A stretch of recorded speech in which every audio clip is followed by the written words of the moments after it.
Assalamualaikum warahmatullahi wabarakatuh. Perkenalkan, nama saya Zahra Tufnisa dari kelas 10 DP 4.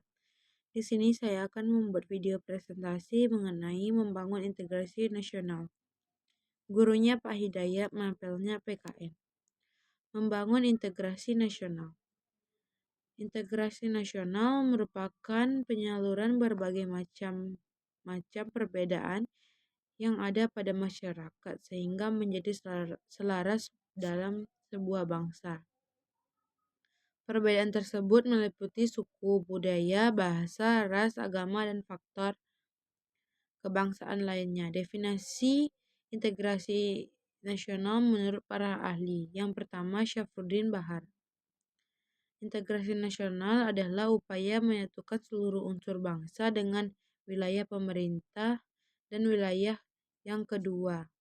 Menurut Howard Wingers, integrasi berarti penyaluran bangsa yang berada dari suatu masyarakat menjadi suatu yang lebih utuh atau memadam. Masyarakat-masyarakat kecil banyak menjadi satu bangsa. Syarat terbentuknya integrasi ada 4. Yang pertama, persamaan hak setiap warga negara.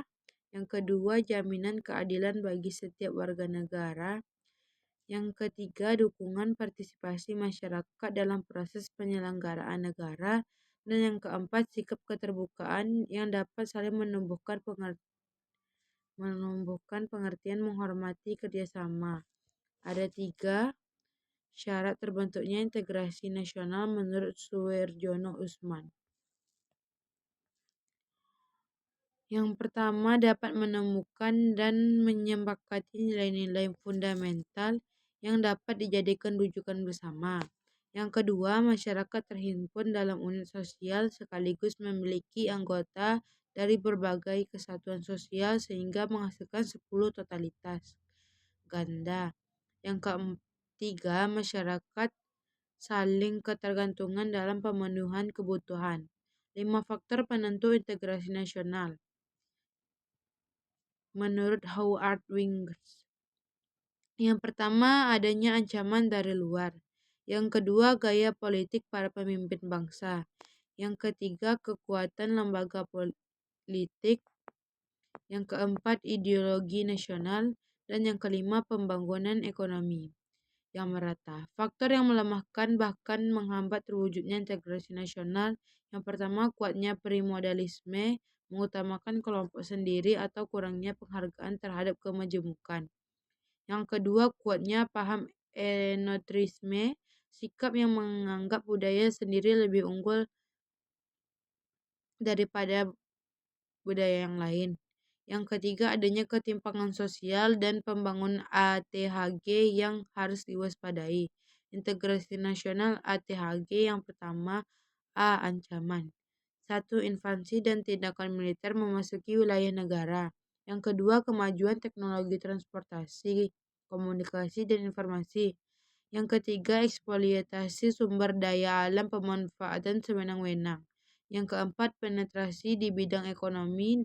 Dan yang kelima, penetrasi di bidang ideologi, termasuk suatu objek. Tantangan percobaan invasi asing, korupsi, kolusi, dan nepotisme KKN.